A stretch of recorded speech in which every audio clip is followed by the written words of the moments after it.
I am going to show you a beautiful cake decoration at home without cream. बहुत ही आसान तरीका है, even beginners can do this. यहाँ पर मैंने केक की साइड्स को कोको पाउडर की हल्की लेयर से कवर किया है और ऊपर मैं डाल रही हूँ चॉकलेट गनाश।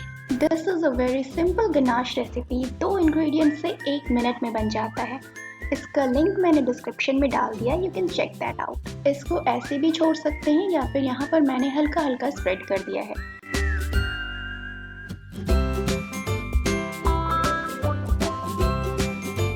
इसके बाद मैं यहाँ आम पापड़ और मैंगो लेदर यूज़ कर रही हूँ, जिसको मैंगो पल्प को ड्राई करके बनाया जाता है। इसके सर्कल्स काट के मैं केक के ऊपर डेकोरेट करने वाली हूँ। Let's see how.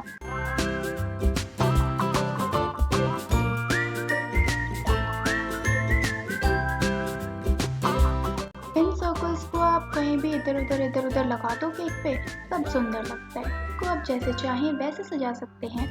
मैं यहाँ पे फूल का डॉट टाइप पैटर्न बना रही हूँ। इसके एजेस पे अब मैं टर्मरिक पाउडर स्प्रिंकल कर रही हूँ। इसका टेस्ट बिल्कुल भी नहीं आएगा, पर this gives a beautiful yellow pop to the chocolatey layer of the cake. I am 100% sure आपने केक को ऐसे सजाते हुए तो कभी नहीं देखा होगा। Tell me in the comments if you have any questions or suggestions regarding cake decoration. See you in my next video.